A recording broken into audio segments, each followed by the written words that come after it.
నువ్వు స్కాంద పురాణాన్నంతటినీ కూడా ద్రవిడ భాషలో రచన చేయి. స్కాంద పురాణం అంత పెద్ద పురాణం ఇంకోటి లేదు, అది సుబ్రహ్మణ్యుడి పేరు మీదే ఉంటుంది. నువ్వు దాన్నంతటినీ తమిళ భాషలో రచించన్నాడు. నాకు ఏ కవిత్వం వచ్చని నేను రాయనన్నాడు ఆయన. మొదటి పద్యం నేను రాస్తాను, మిగిలినవి రాయగలిగిన శక్తి నీకు ఇస్తాను, వ్రాయి అన్నాడు. అని మొదటి పద్యం రాసిచ్చాడు. ఆయనకి కవితాధార వచ్చేసింది. శంకరులు ఏదైనా అన్నారంటే అర్థం లేకుండా ఏదో అనాలి కాబట్టి అనడం, వర్ణించాలి కాబట్టి వర్ణించడం ఉండదు. ముఖాం నిస్సరంతే గిరశ్చాపి చిత్రం వచ్చేసిందంతే. 1,00,000 శ్లోకాలకు పైబడినటువంటి స్కాంద పురాణాన్ని తమిళ భాషలో రచించాడు ఆయన. ఆ పురాణాన్ని ఆవిష్కరిస్తున్నారు ఒక సభలో. ఆవిష్కరిస్తున్నటువంటి సభకి పాపం ఈ కచ్చియప్ప శివాచార్యుల వారు వెళ్ళారు. ఆయనకి 2వ శ్లోకం నుంచి అన్ని వచ్చు, మొదటి శ్లోకం తెలియదు, సుబ్రహ్మణ్యుడు రాశాడు. ఆ పండితులందరూ అన్నారు మొదటి శ్లోకానికి లక్షణాన్ని వివరించమన్నారు. ఆయన అన్నాడు ఇది నేను రాయలేదు, సుబ్రహ్మణ్యుడు రాశాడు అన్నాడు.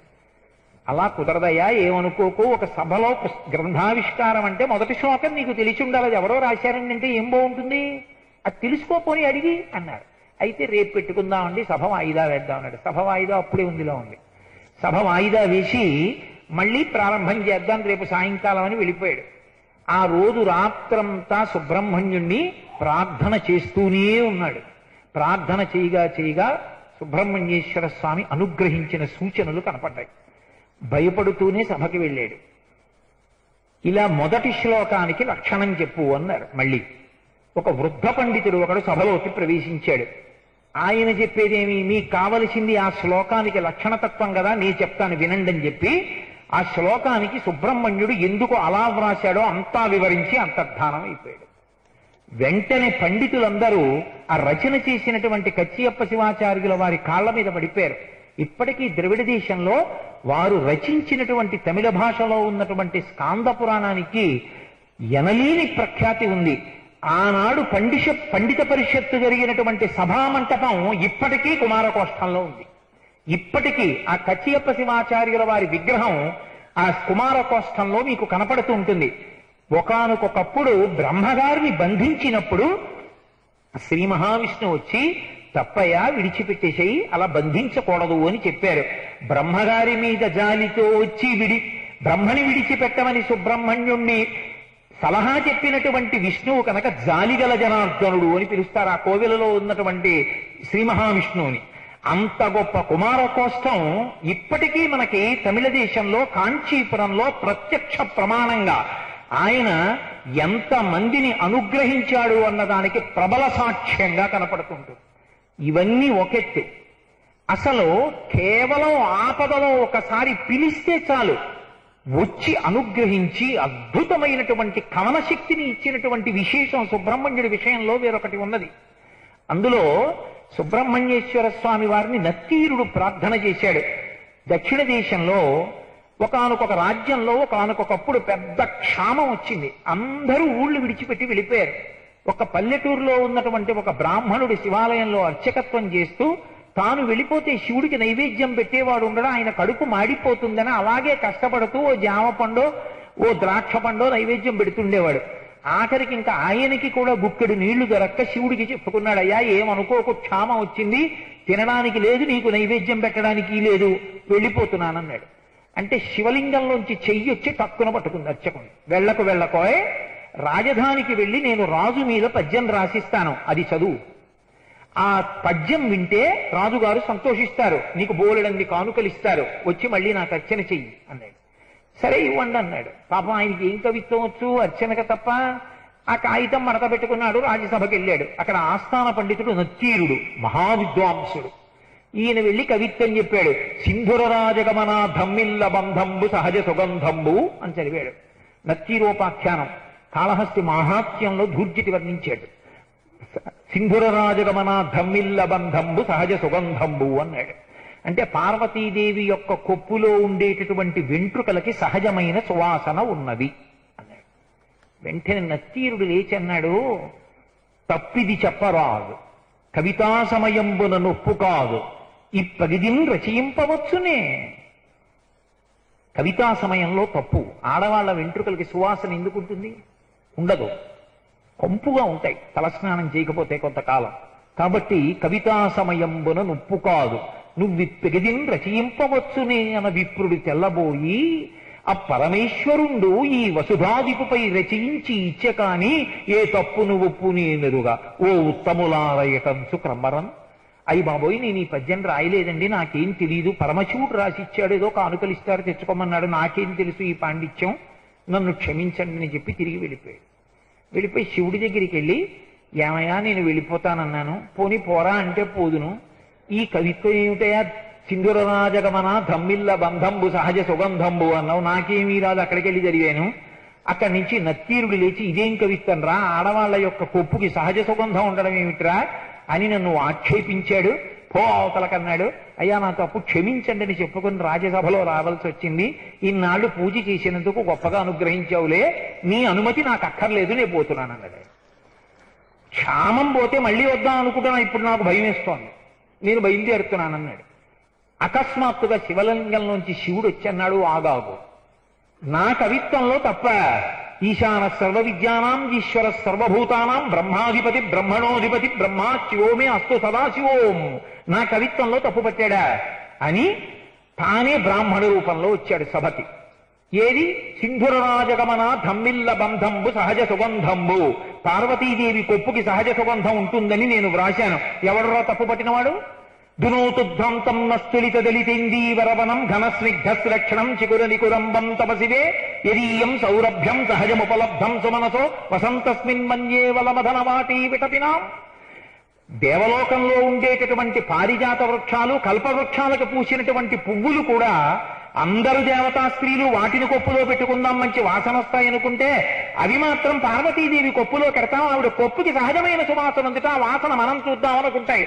అటువంటి సహజమైన సుగంధం ఉందన్న విషయం నాకు తెలుసురా, కవిత్వం రాశాను. ఈ రాజన్యుని మీదనే కవిత సాహిత్య స్ఫురన్ మాధురి చెప్పి పంప మాత్సర్యంబు పాటించి ఈ నత్తీరుండూరక తప్పు పట్టెనట. ఏది లక్షణమో అలంకారమో రసమో పదబంధమో చక్కని చెప్పుడా తప్పనం. నేనింత గొప్ప కవిత్వం రాసి పంపిస్తే ఇందులో తప్పట్టుకుంటాడా? లక్షణమా, అలంకారమా, రసమా, పదబంధమా, ఎక్కడ తప్పు చెప్పు?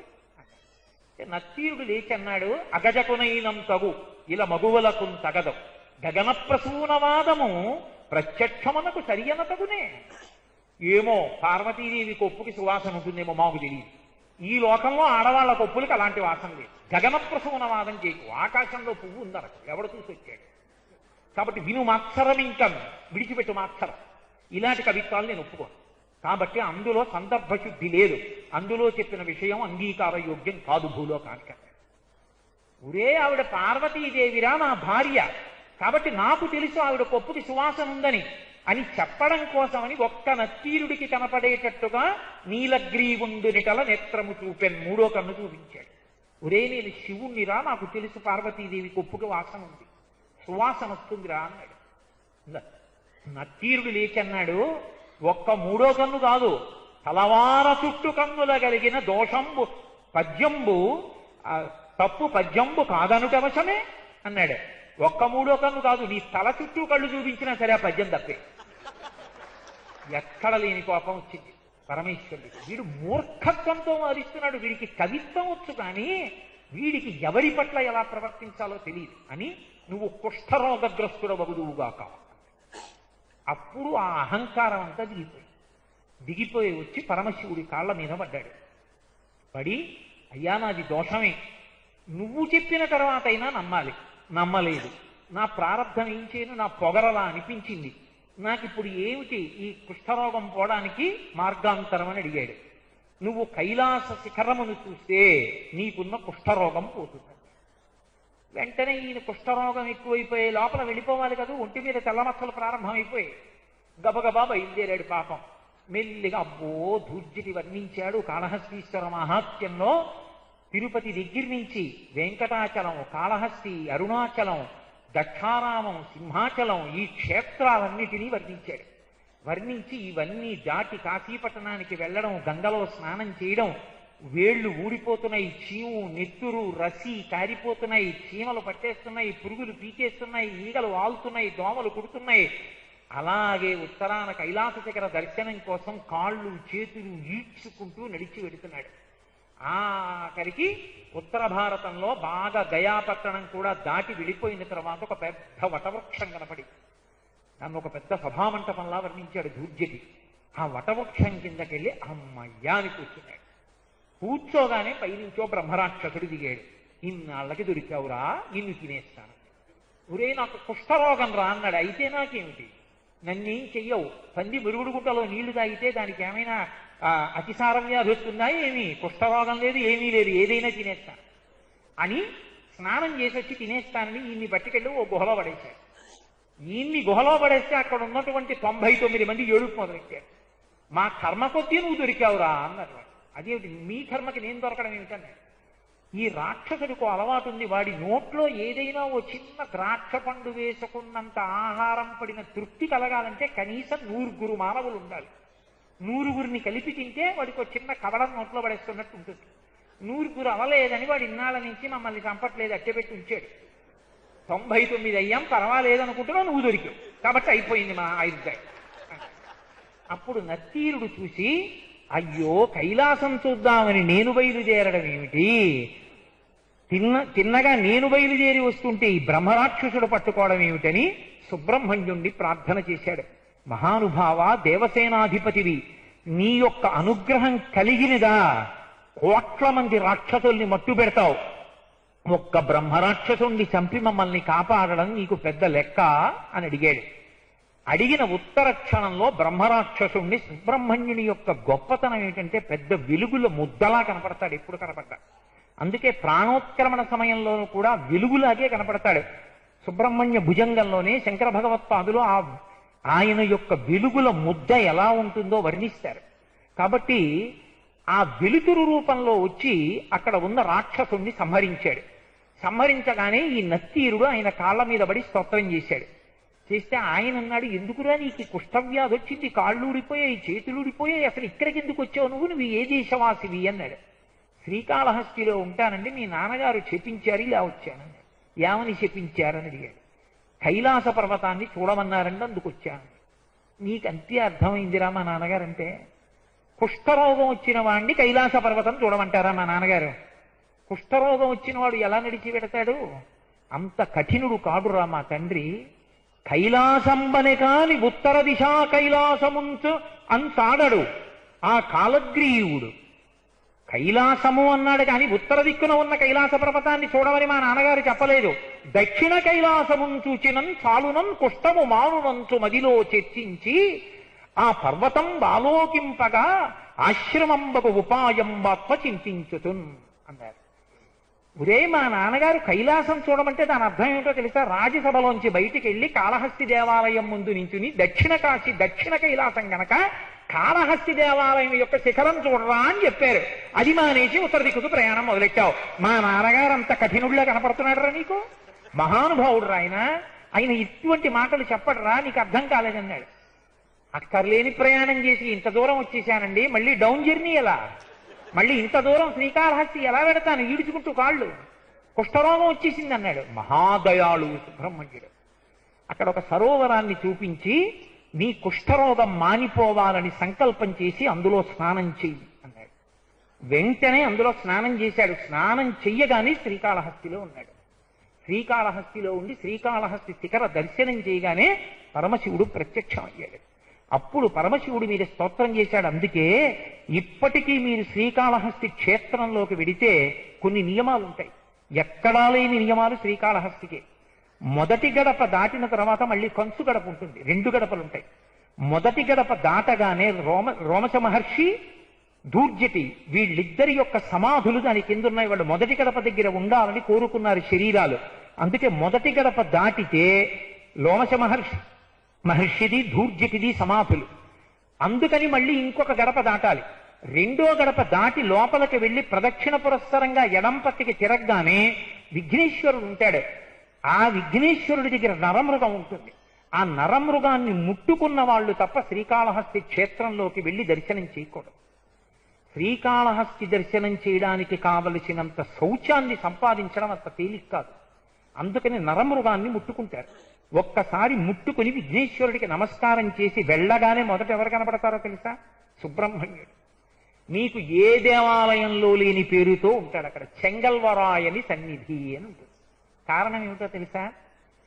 సుబ్రహ్మణ్యేశ్వర స్వామి వారి యొక్క అనుగ్రహము విశేషంగా ప్రకటనమవడానికి 3 సాధనములు చెప్తారు పెద్దలు.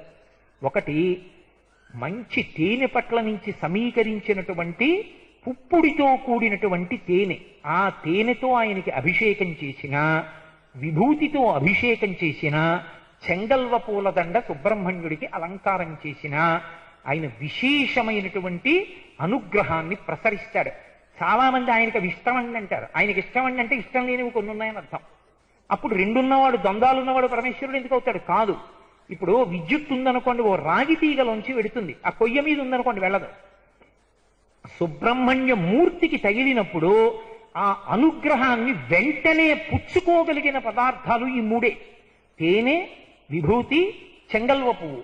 ఇందులో తేనెని లోపలికి తీర్థంగా పుచ్చుకున్నా, విభూతిని లలాటమనందు అలంకారం చేసుకుని కొద్దిగా నోట్లో వేసుకున్నా, ఈ రెండిటితో పాటుగా చెంగల్వ పువ్వుని ఆయనకి సమర్పించి నిర్మాల్యంగా తల మీద ధరించిన ఆ వస్తువులు సుబ్రహ్మణ్య తేజస్సుని గ్రహిస్తాయి. అందుకే మనకి దక్షిణ దేశంలో శ్రీకాళహస్తి ఒక్క క్షేత్రంలోనే చెంగల్వరాయ సన్నిధి అన్న పేరుతో ఉంటాడు. ఎదురుగుండా ఉన్నటువంటి బావి సరస్వతీ తీర్థం. అందుకే ఎక్కడా ఉండదు శ్రీకాళహస్తిలో సరస్వతీ తీర్థం, సుబ్రహ్మణ్యుడి ఎదురుగుండానే ఉంటుంది. కారణం ఏమిటంటే నత్తీరుడికి కూడా అంత కవిత్వ సామర్థ్యం ఎక్కడి నుంచి వచ్చింది అంటే సుబ్రహ్మణ్యానుగ్రహంగానే వచ్చింది. అందుకనే తర్వాత శివుడి మీద అంత స్తోత్రం చేసి శివుడి యందు లయమైపోయాడు. ఆ ఎదురుగుండా ఉన్న నూతిలో ఉన్నటువంటి నీటిని తాగి పుట్టు మూగవారు, నోట మాట సరిగ్గా రానివాళ్ళు, సరస్వతీ కటాక్షం లేని వాళ్ళు, ఆ నీటిని తాగిన కారణం చేత మళ్ళీ మాట సరిగ్గా వచ్చిన వాళ్ళు, మంచి సరస్వతీ కటాక్షాన్ని పొంది చదివిలో వృద్ధిలోకి వచ్చినటువంటి వాళ్ళు ఎందరో ఉన్నారు. నేను అబద్ధం చెప్పాననుకుంటే మీరు శ్రీకాళహస్తి వెళ్ళినప్పుడు ఆస్థాన పండితులను అడగండి. ఎదురుగుండా ఉన్నటువంటి నూతిలో ఉన్న నీటిని తోడి ప్రత్యేకం తీర్థంగా ఇస్తారయ్యా, తీసుకోండి అని. అది సరస్వతీ తీర్థం. ఎక్కడెక్కడ సుబ్రహ్మణ్యుడున్నా అక్కడక్కడ సుబ్రహ్మణ్యుడు విశేషంగా అనుగ్రహిస్తూ ఉంటాడు సరస్వతీ కటాక్షాన్ని. ఆపదల నుంచి గట్టెక్కించడంలో ఆయనకాయనే సాటి. ఆయన యందు భక్తి కలిగిన ఉన్నవాడు ప్రమాదమునకు వశము కావడాన్ని ఆయన అంగీకరించాడు. ఆయన విభూతికి అంత శక్తి. శంకరాచార్యుల వారు సుబ్రహ్మణ్య భుజంగం చేస్తూ ఒక చోట చెప్తారు.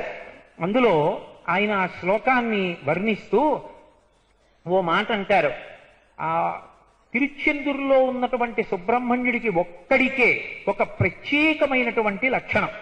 ఏమిటి అది అంటే కుష్ఠక్షయ.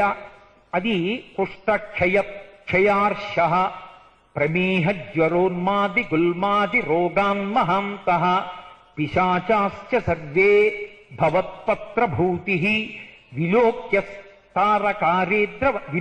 క్షణాత్తారకారేద్రవంతే అంటారు. ఆ తిరుచెందూరు క్షేత్రం ఒక్క క్షేత్రంలోనే ఒక ఆకులో పెట్టి ఇస్తారు విభూతి. ఇంకా మీకు భారతదేశం మొత్తం మీద ఆకులో తప్ప విభూతి ప్రసాదం ఇవ్వనటువంటి క్షేత్రం ఇంకోటి లేదు. ఒక్క తిరుచెందూరులోనే ఇస్తారు. అది కూడా ఏవో రకరకాల ఆకులు తెప్పించి ఆకులన్నీ అక్కడ పడేసి కనపడ్డ ప్రతి ఆకులోనూ విభూతి పెట్టి ఇవ్వరు. అది ప్రత్యేకంగా పనీర్ అంటారు ఆ చెట్టుని. ఆ చెట్టు ఆకులు మన కదంబ వృక్షాలు ఎలా ఉంటాయో అలా పెద్ద ఆకు ఉంటుంది.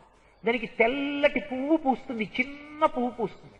అది తెల్లవారుజామున వెళ్ళి ఆ చెట్టు కింద నిలబడితే చిన్న తీయటి వాసన వస్తుంది. సాయంకాలం అయ్యేటప్పటికీ 3 సందులకి విరజిమ్ముతుంది వాసన. మీరు పొరపాటున కన పువ్వుని ఇలా వేలుతో ముట్టుకున్నారనుకోండి, అది సహించదు మనుష్యస్పర్శిని. ఆ పువ్వు వెంటనే కింద పడిపోతుంది. ఇప్పటికీ మీరు ఆ చెట్టుని చూడాలంటే ఒకే ఒక్క చోట చూడొచ్చు.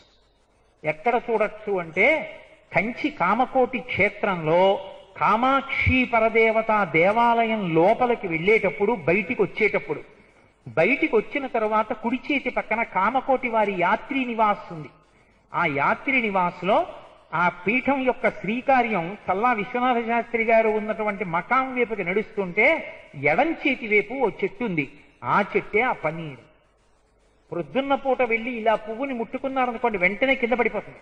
ఆ పువ్వులు ఒక పాత్రలోకి పట్టి దండ కట్టడం మొదలుపెట్టారనుకోండి, కొద్దిగా ముందుకు వెళ్ళేటప్పటికి వెనక పూలు వారం రోజుల క్రితం ఎలా అయిపోతాయో అలా ఎండిపోతాయి. అవి మనుష్య స్పర్శని వార్చవు. ఆ పూలు వాటంతటవి సువాసనలు గుబాళించి వాటంతటవి పడిపోతాయి.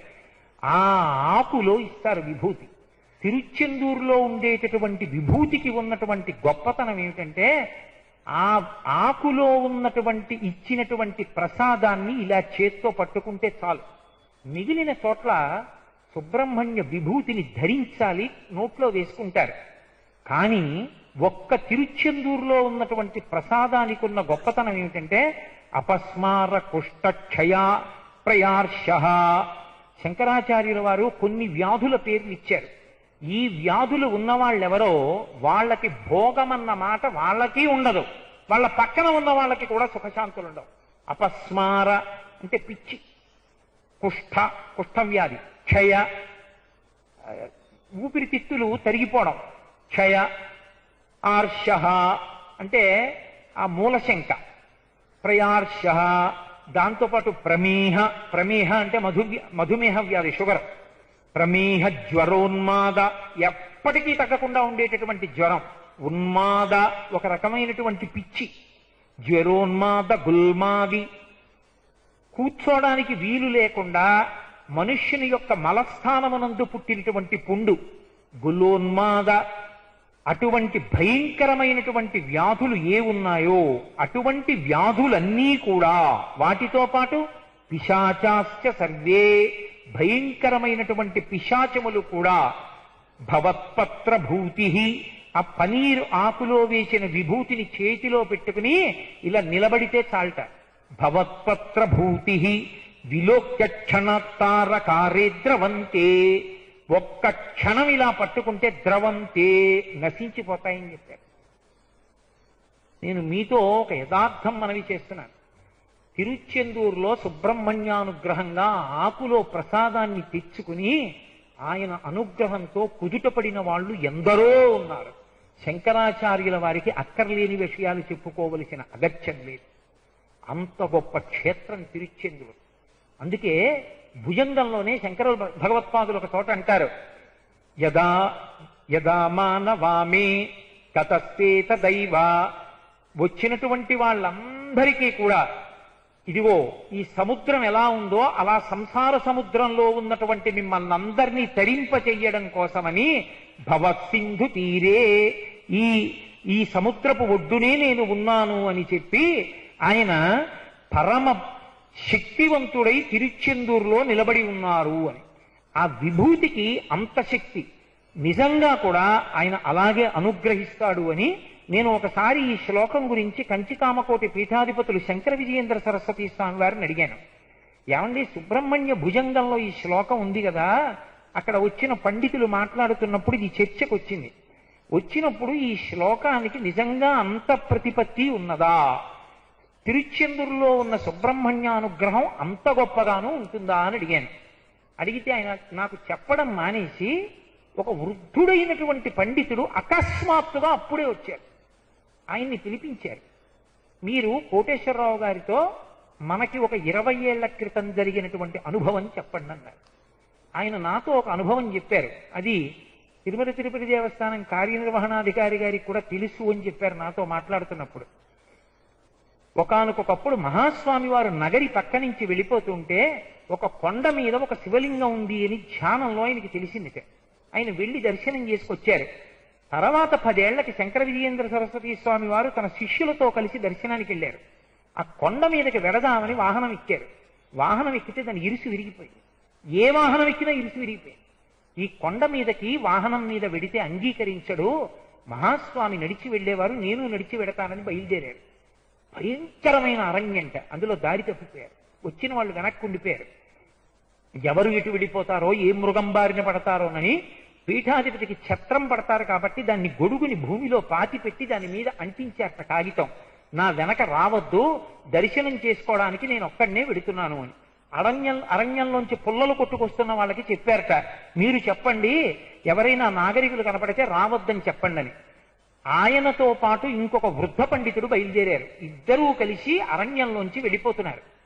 కొంత దూరం వెళ్ళిన తర్వాత అసలు ఎటు వెళ్ళాలి, ఆ పర్వతం ఎటుంది, ఎలా వెడతామని నిలబడిపోయారు. ఓ చిన్న పిల్లవాడు ఎవరో విభూతి రేఖలు పెట్టుకుని బొట్టు పెట్టుకుని వెలిగిపోతున్న పిల్లవాడు అరణ్యంలో పరిగెత్తుకుంటూ వచ్చాట. వచ్చి, మీరు కామకోటి నుంచి వస్తున్నారు కదా, నేను చూపిస్తాను రండి మీకు ఆ దేవాలయాన్ని అని చెప్పి తీసుకెళ్లి ఆ దేవాలయాన్ని చూపించాట. రాత్రి పడుకున్నారు. తెల్లవారుజామున 3-4 మధ్యలో లేచి చూస్తే ఆ దేవాలయంలో ఉన్న శివలింగాన్ని ఒక పెద్ద సర్పం చుట్టుకుని పడగ విప్పి దర్శనమిచ్చింది. అలాగే ఉంది ఆ సర్పం. వారు భయపడలేదు. సుబ్రహ్మణ్యుడే మనకి పిల్లవాడి రూపంలో వచ్చి అనుగ్రహించింది సుబ్రహ్మణ్యుడే, ఇప్పుడు ఈ చుట్టుకుని కనపడుతున్నవాడు సుబ్రహ్మణ్యుడే అని పరమ ప్రశాంత చిత్తులై వారు అక్కడి నుంచి బయలుదేరి కిందకొస్తుంటే పెద్ద నదీ ప్రవాహం వచ్చి వారు వచ్చినటువంటి దారి మూసుకుపోయింది. దారి మూసుకుపోతే ఎటెళ్లాలో తెలియక బయలుదేరితే ఓ నల్ల కుక్క, ఒకటి పెద్ద కుక్క వచ్చి ఎదురుగుండా నిలబడిందిట. పీఠాధిపతులు ఎదురుగుండా కుక్క రాకూడదు కాబట్టి అంతేవాసులు రాళ్లతో కొట్టారు. అది లోపలికెళ్ళను, అడవిలోకి మళ్ళీ బయటికి రాను. కాసేపు ఆగి చూసి స్వామి అన్నారట, ఇది మనకేదో ఉపకారం చెయ్యాలనుకుంటోంది, వెళ్ళేటప్పుడు సుబ్రహ్మణ్యుడు చేశాడు, ఇప్పుడు కాలభైరవుడు చేయబోతున్నాడు, ఊరుకోండన్నాడు. ఆ కుక్క 10 అడుగులు వెళ్ళను, కూర్చోను, వీళ్ళు ప్రయాణం చేయను, ఆ కుక్క మళ్ళీ 10 అడుగులు వెళ్ళను. కీకారుణ్యం. అటువంటి అరణ్యం నుంచి ఒక చెక్ డ్యామ్ దగ్గరికి తీసుకొచ్చి ఆ కుక్క వాళ్ళని వదిలిపెట్టింది. ఒరే కాలభైరవుడు రా మహానుభావుడు, నమస్కారం చేద్దాం, ఏమైనా సమర్పణం చేద్దామని చెప్పి చూశారట. ఆ కుక్క అంతర్ధానం అయిపోయింది. యథార్థంగా సుబ్రహ్మణ్యుడు కాలభైరవుడు మమ్మల్ని అనుగ్రహించి క్షేత్ర దర్శనం చేయించారని నాతో స్వయంగా కామకోటి పీఠాధిపతులైనటువంటి శంకర విజయేంద్ర సరస్వతి స్వామి వారు చెప్పడం జరిగింది. సుబ్రహ్మణ్యానుగ్రహం అంటే సుబ్రహ్మణ్యానుగ్రహమే. కోటేశ్వరరావు, తిరుచెందూరు క్షేత్రం గురించి శంకర భగవత్పాదులు వ్రాసినటువంటి శ్లోకముల గురించి నీకు కించిత్ అనుమానం అక్కర్లేదు. భవత్పత్ర భూతి విలోక్య క్షణాత్తార కార్యద్రవంతే పరమయదార్థమయ. నీకు ఇంకొక మాట కూడా చెప్తున్నాను. మహాస్వామి వారు ఈ పీఠాధిపత్యం చేసిన రోజులలో వారికి సుబ్రహ్మణ్యుడంటే ఎనలేని ప్రీతి. ఎప్పుడూ వారిని సుబ్రహ్మణ్యుడు కాపాడుతుండేవారు. ఆయన పూర్వాశ్రమ నామం స్వామినాథన్. ఆయన యొక్క కులదైవం సుబ్రహ్మణ్యుడు, స్వామిమలైలో ఉన్నటువంటి సుబ్రహ్మణ్యుడు. గురు పౌర్ణమి నాడు వారు వేసినటువంటి మంటపం వేసినటువంటి వస్త్రాన్ని స్వామిమలై పంపిస్తారు. ఇప్పటికీ చంద్రశేఖరేంద్ర సరస్వతి స్వామి వారి యొక్క నక్షత్రంలో ప్రతి నెల స్వామిమలైలో ఉత్సవాలు చేస్తారు. అంతటి గొప్పవారయ్యా. సుబ్రహ్మణ్యుడే ఆయనని అనుగ్రహించి ఆయన చేత ఎన్నో గొప్ప పనులు చేయించారు అంటూ అనితర సాధ్యమైన ఒక పని చెప్పారు నాతో. వారికి గోవులంటే ప్రాణం. గోవధ జరుగుతోంది అంటే ఏదో గోవధ జరుగుతోంది అని చెప్పి చికాకు పడి కూర్చోవడం కాదు. గోవధ జరుగుతోంది అంటే గోవధ జరగకుండా ఉండడానికి ఎన్ని ప్రయత్నాలు చేయాలో అన్నీ చేశారు. ఇప్పటికీ వస్తారట ఆ కామకోటి మఠానికి. స్పెయిన్ కి అప్పుడు యువరాణిగా ఉండేవారు ఐరిణి అని ఒక ఆవిడ. ఆవిడ ఆశ్రమానికి వచ్చినప్పుడు ఒకసారి మహాస్వామి గారు ఉన్న రోజులు బాధపడుతూ వచ్చారట. ఏమని అడిగారట. అడిగితే మా ఊళ్ళో పాలు ఎక్కువైపోయాయండి, ఆవులకి అనవసరంగా ఆహారం పెట్టడం ఎందుకు, పాలు ఎక్కువైపోయాయని కొన్ని ఆవుల్ని చంపేస్తున్నారు. మీరు చెప్పిన విషయాలు విని నాకు ఆ గోవధని తట్టుకోలేకపోతున్నాను, ఏం చేయమంటారని అడిగారు. నువ్వు యువరాణివి కనుక నీ అధికారాన్ని ఉపయోగించి విమానాల్లో కొన్ని గోవుల్ని ఆ భారతదేశం పంపించమన్నారు.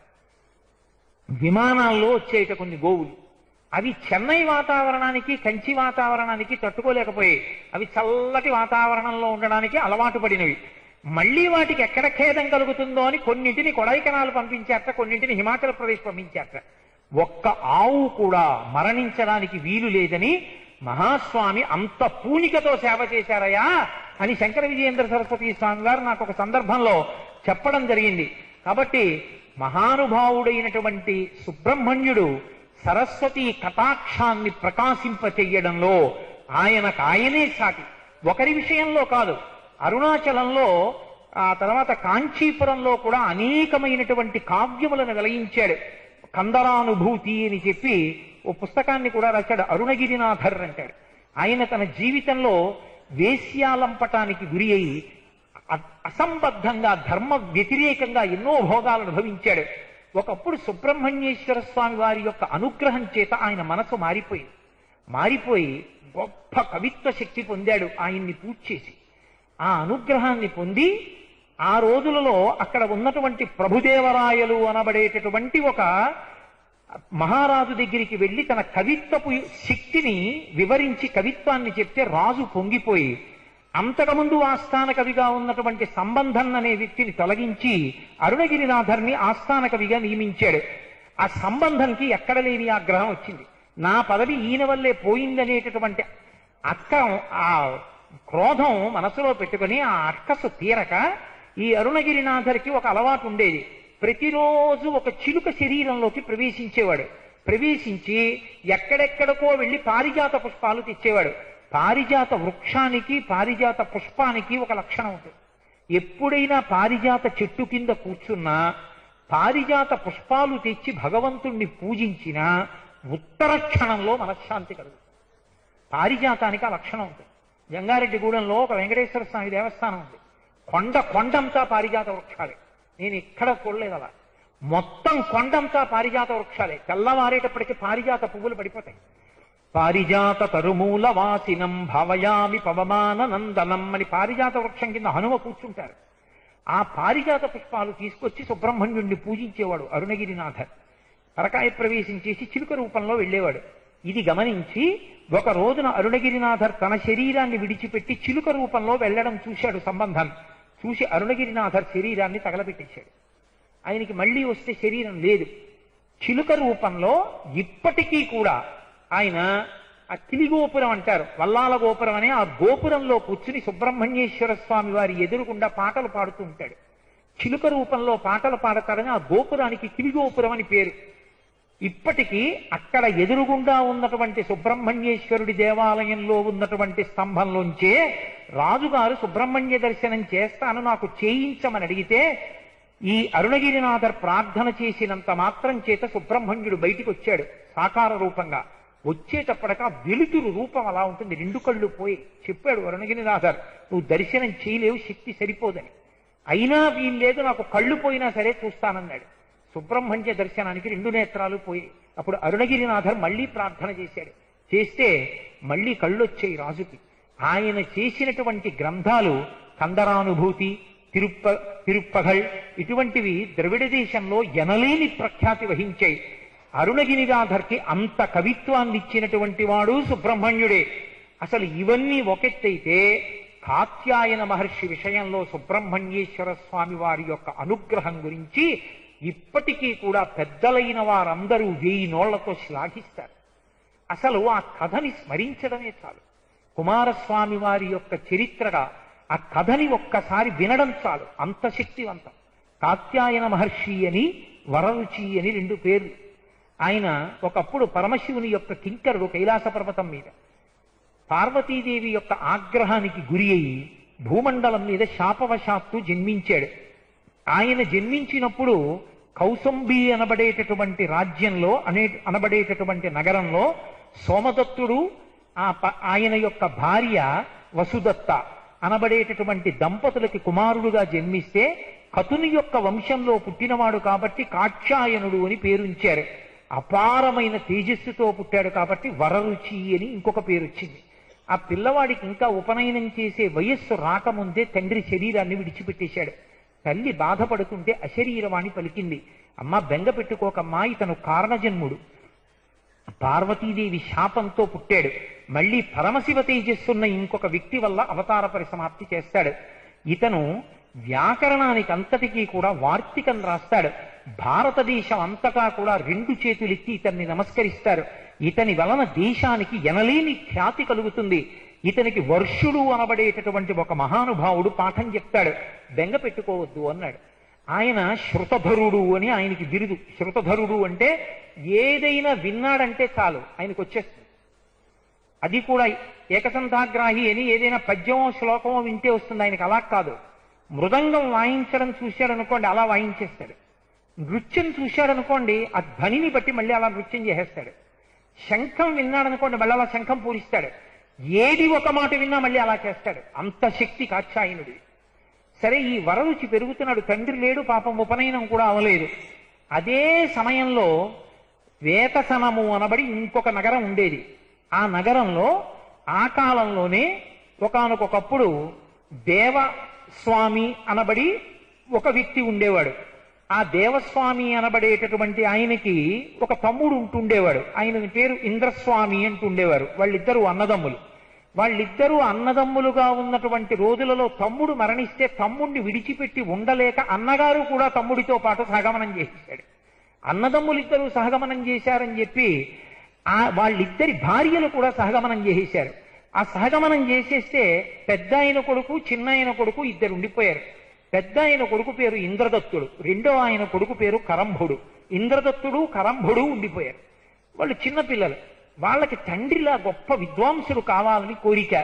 ఎక్కడ దొరుకుతాడు గురువు అని వెతుక్కుంటూ బయలుదేరారు. ఒక ఊరు వెళ్ళిన తరువాత వాళ్ళకి తెలిసింది ఇక్కడెవరో మహానుభావుడు ఉన్నట్ట. ఆయన పేరు వర్షుడు అని పేరుట. ఆయన దగ్గర పాఠం నేర్చుకోవాలని అడిగారు. వర్షుడి దగ్గర పాఠం నేర్చుకోవడం ఏమిటయా? జడుడు, ఆయనకేం రాదు, అజ్ఞాని అన్నారు. అజ్ఞాని అయితే అయ్యాడు, ఎక్కడ ఉంటాడో చెప్పండి అన్నారు. అదిగో ఆ పాకలో ఉంటాడు, వెళ్ళమన్నారు. ఆ పాకలోకి వెళ్ళాడు. ఏ మాట పలుకు లేకుండా కూర్చుని ఉన్నాడు ఒక ఆయన. పాపం నిర్ధనులయ్యి ఉన్నారు వాళ్ళు. భార్య కనపడింది. ఆవిడికి నమస్కరించి, అమ్మా వర్షుల వారి ఇల్లు ఇదేనా అని అడిగాడు. అవును అన్నారు. అమ్మ పాఠం నేర్చుకోవడానికి వచ్చామమ్మా, ఈ వర్షుడు ఎందుకమ్మా ఇలా ఉన్నారు, పాఠం చెప్తారా అని అడిగారు. అడిగితే ఆ ఇల్లాలండి, ఆయన మహావిద్వాంసుడే, కానీ ఒకప్పుడు జడుడు, ఏమీ తెలియదు. ఈ వర్షునికి ఒక తమ్ముడు ఉన్నాడు, అతని పేరు ఉపవర్షుడు. ఆ ఉపవర్షునికి అన్నగారంటే మహాప్రీతి. ఈయన జడుడైనా ఏమీ చేత కాకపోయినా నన్ను ఈయనని కూడా ఆ ఉపవర్షుడే బాగా పోషణ చేస్తూ ఉండేవాడు. కానీ ఉపవర్షుని భార్య గయ్యాలి, నన్ను ఈయన్ని సాధిస్తూ ఉండేది. అవమానాలు భరించలేక నీలాంటి జడుణ్ణి కట్టుకున్నానని ఒక రోజున భర్తని నిందించాను. అయ్యో భర్తృనింద చేశానే అని మళ్ళీ భర్త కాళ్ల మీద పడి క్షమార్పణ అడిగాను. నా భర్త బాధపడి మహావిద్వాంసుడనై తిరిగి వస్తానని ఎవ్వరికీ చెప్పకుండా ఉత్తర భారతదేశంలో హిమాలయాలకు వెళ్ళిపోయాడు. వెళ్ళిపోయి కుమారస్వామి గురించి తపస్సు చేశాడు. ఆయనే సరస్వతీ కటాక్షం ఇస్తాడు. అతి తక్కువ కాలంలో సరస్వతీ కటాక్షం ఇవ్వగలిగిన వాడు సుబ్రహ్మణ్యుడే అని సుబ్రహ్మణ్యుడి గురించి తపస్సు చేశాడు. సుబ్రహ్మణ్యుడు ప్రత్యక్షమయ్యాడు. ఏం కావాలన్నాడు. అపారమైనటువంటి కవిత్వం కావాలి, విద్వాంసుణ్ణి కావాలి, వేద వేదాంగములు నాకు నీ అనుగ్రహంతో ఇప్పుడే వచ్చేయాలన్నాడు. వచ్చేస్తాయి, కానీ ఎవరికీ చెప్పలేదు.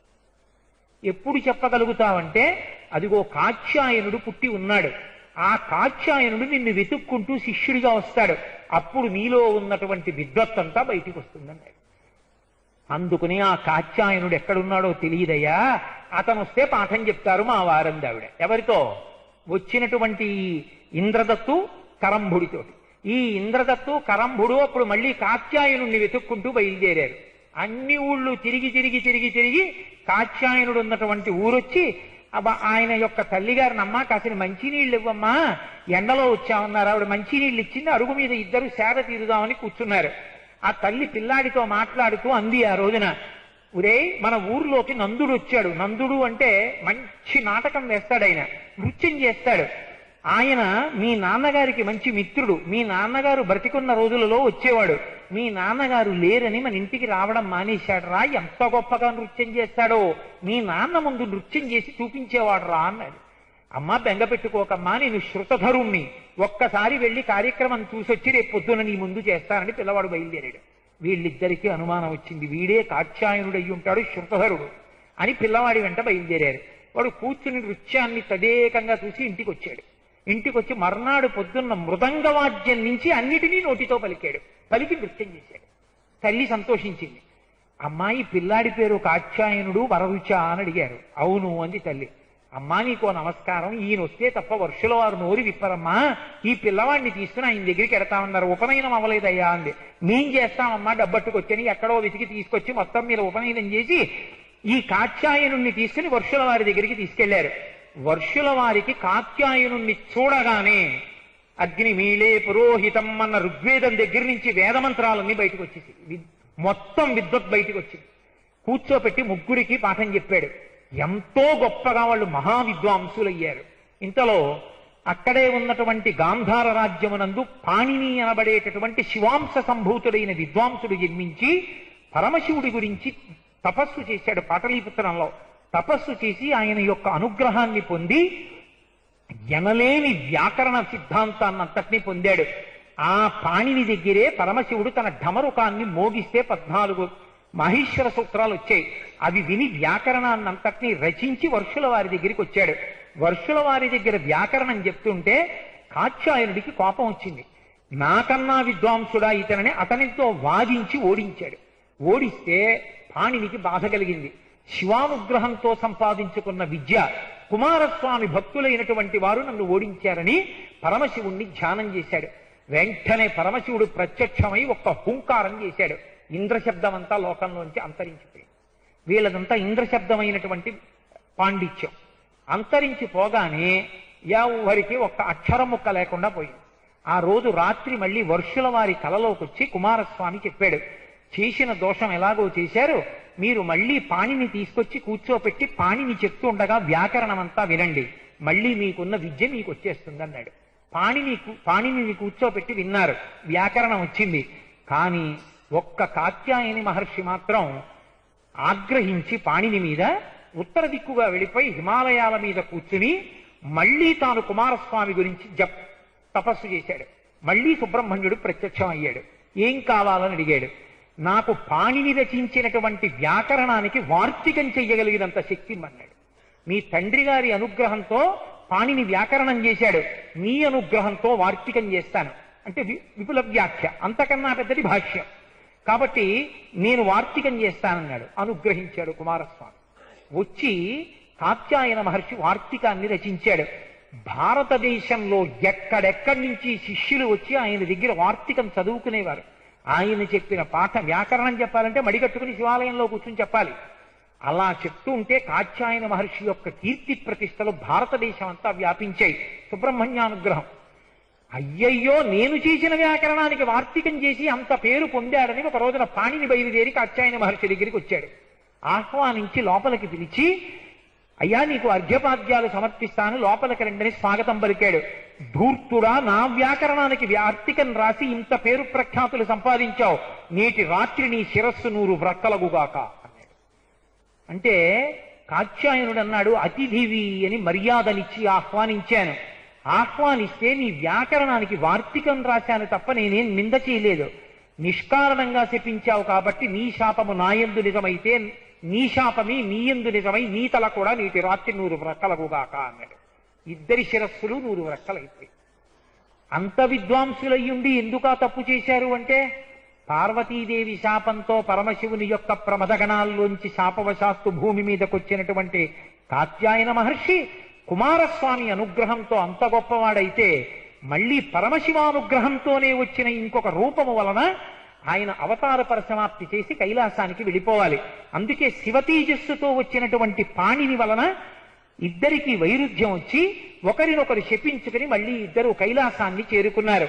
సుబ్రహ్మణ్యేశ్వర స్వామి వారి యొక్క అనుగ్రహము చేతనే ఇప్పటికీ వ్యాకరణానికి వార్తికము అంత ప్రసిద్ధి చెంది భరతఖండానికి ఎనలేని పేరు ప్రఖ్యాతులు తీసుకొచ్చింది. తరువాతి కాలంలో పతంజలి వచ్చి వ్యాకరణానికి మహాభాష్య వ్యాఖ్య చేశాడు. కాబట్టి ఇన్ని విధాలుగా ఇంతమందికి సుబ్రహ్మణ్యానుగ్రహాన్ని కల్పించినటువంటి మహానుభావుడు సుబ్రహ్మణ్యుడే. ఆ కారణం చేతనే ఆయన అనుగ్రహం కలిగినంత మాత్రం చేత ఆయనకి నమస్కరిస్తే ప్రసన్నుడై అటువంటి శక్తినిస్తాడు. కాబట్టే శంకర భగవత్పాదులు, ఇంకా నేను ఏదో ఉన్నటువంటి రోజులలో ఉన్నటువంటి వ్యవధిలో చెప్పాలి కాబట్టి కొన్ని ఉదాహరణలు చూపించాను. ఎంతమంది విద్వాంసులు సుబ్రహ్మణ్యానుగ్రహంతో పేరు ప్రఖ్యాతులు పొందినటువంటి వారు.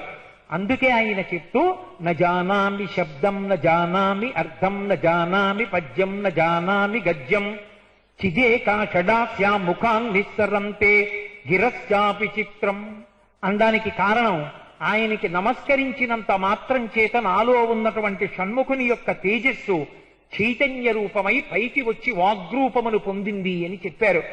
రేపటి రోజు సాయంకాలం మనం తిరిగి 6:30 కలుసుకున్నప్పుడు సుబ్రహ్మణ్యేశ్వరుడు ఎన్ని చోట్ల ఎన్ని రకాలుగా వెలిసి ఉన్నాడో, ప్రత్యక్ష నిదర్శనాలతో ఇప్పటికీ ఆయన ఎన్ని చోట్ల అనుగ్రహిస్తున్నాడు అన్న విషయాల మీద, ఆయన పూజకి సంబంధించినటువంటి విషయాల గురించి, ఆయన యొక్క కళ్యాణాల గురించి, దేవసేన శ్రీవల్లి కళ్యాణం. ఎందుకంటే రేపు కళ్యాణాలు చెప్తే రేపు సాయంకాలం ప్రసంగం అయిపోయిన తరువాత వల్లీదేవిని, దేవసేనని, సుబ్రహ్మణ్యుణ్ణి, పెళ్లి కొడుకుని, పెళ్లి కూతుళ్ళని చేస్తారు ఇదే వేదిక మీద. అది అయిన తరువాత ఎల్లుండి శ్రీరామనవమి. శ్రీరామనవమి నాటి సాయంకాలం వేళ ఈ వల్లీ కళ్యాణం, దేవసేన కళ్యాణం జరుగుతాయి. వల్లీ దేవసేన కళ్యాణం చూడడం అంటే అంత తేలికైన విషయం కాదు. అది చూసినంత మాత్రాన ఎన్ని ఫలితాలుంటాయో దానికి ముందు ప్రత్యేకంగా పుప్పుడి పడినటువంటి ఆ తేనె పట్లలో ఉన్నటువంటి తేనె కొన్ని వందల కిలోలు సంపాదించే ప్రయత్నంలో కొంతమంది నిమగ్నమై ఉన్నారు కార్యకర్తలు. వాళ్ళు ఆ తేనెనంతటినీ సమీకరిస్తున్నారు. ఆ తేనెతో సుబ్రహ్మణ్యుడికి శ్రీరుద్రంతో, సర్పసూక్తంతో, అనేక సూక్తాలతో అభిషేకం జరుగుతుంది. అభిషేకం జరిగిన తరువాత స్వామికి కళ్యాణం జరుగుతుంది. ఇంత వైభవోపేతంగా జరిగే కళ్యాణం నేనొక్క మాట చెప్పి పూర్తి చేస్తాను. ఈ అవకాశాన్ని సద్వినియోగం చేసుకోండి. పిల్లలు లేని వారు ఉన్నా, పెళ్లి కాని వారు ఉన్నా తప్పకుండా ఈ అవకాశాన్ని సద్వినియోగం చేసుకోండి.